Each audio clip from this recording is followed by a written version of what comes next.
Toutes les maisons ont une histoire.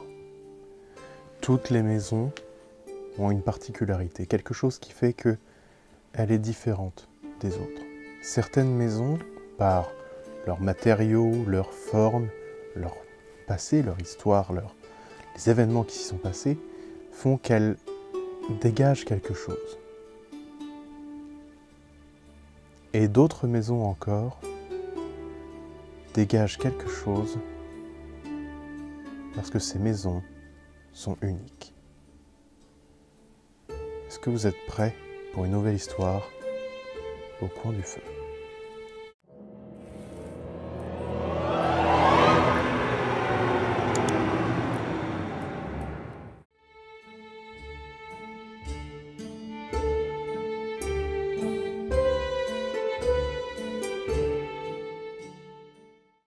La maison de mes grands-parents a toujours été étrange. Enfant, quand j'y dormais, j'entendais le bois craquer toute la nuit et j'avais l'impression que la maison essayait de parler. Ma famille n'en parlait pas, mais j'avais l'impression que tout le monde se posait des questions. J'imagine qu'on avait tous peur de passer pour des fous si on disait ce qu'on pensait. C'était une vieille maison tout en bois sur 2 étages, avec de grandes poutres un peu partout. Quand on arrivait dans le salon, les poutres étaient arrondies et ressemblaient presque à une cage thoracique. Il y avait un réel charme au printemps. Quand la lumière traversait les fenêtres, que la maison était fleurie, les plantes se mêlaient aux poutres peintes en vert. Les murs clairs derrière illuminaient toutes les salles. Et ce canapé si agréable dans lequel je m'installais régulièrement pour lire. Dernièrement, j'y lisais le travail d'Estelle Faye. Quel plaisir. Mais je m'égare. Enfant, j'ai passé énormément de temps dans cette maison. Nous y passions nos vacances, des vacances à la campagne, avec un grand jardin entouré de champs et de bois. Cette maison est un magnifique lieu. Mais comme je le disais, c'est également un lieu étrange.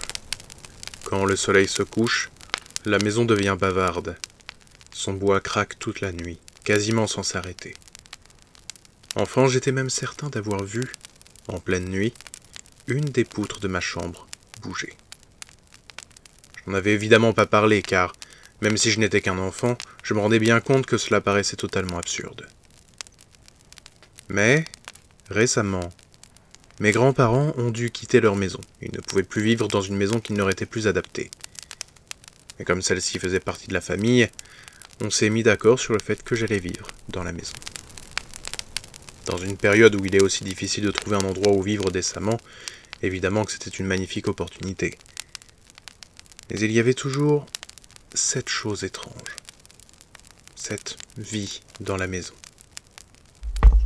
Le soir, la maison faisait tellement de bruit que j'avais pris l'habitude de dormir avec de la musique, des films, des séries ou des vidéos, n'importe quoi faisant suffisamment de bruit pour que je n'entende pas ce que la maison disait.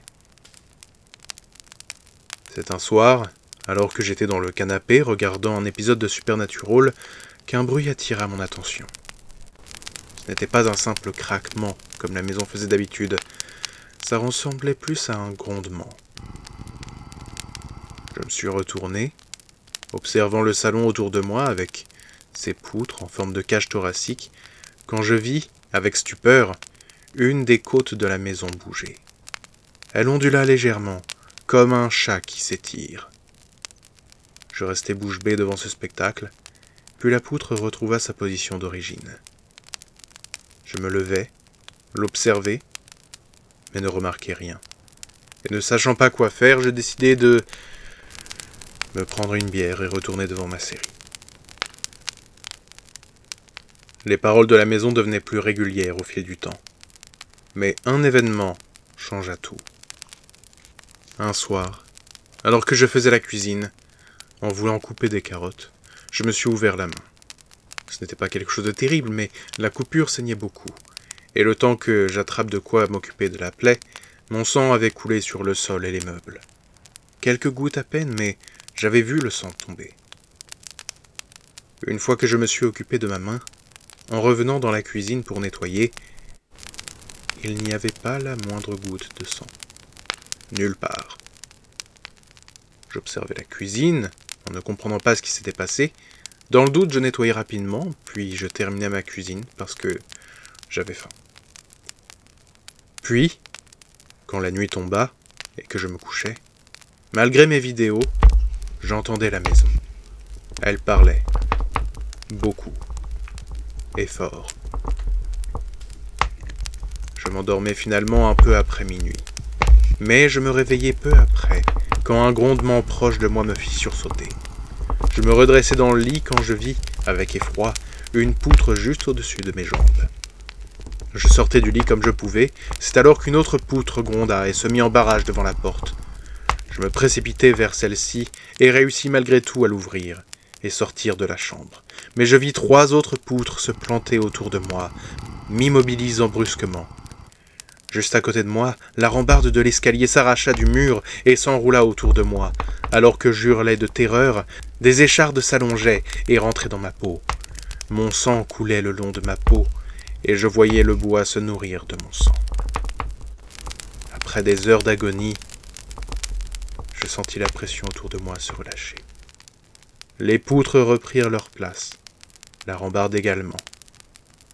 Je m'écroulai au sol, exsangue. Toutes les maisons ont des secrets.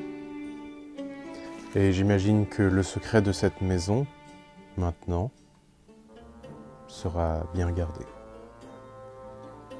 En tout cas, j'espère que cette vidéo vous aura plu. N'hésitez pas à me dire en commentaire ce que vous en avez pensé. N'hésitez pas à partager la vidéo auprès de vos amis, auprès de vos collègues, auprès de tout le monde. Et n'hésitez pas à me suivre sur les réseaux sociaux, n'hésitez pas à vous abonner. Et moi, je vous dis à bientôt pour de nouvelles histoires au coin du feu.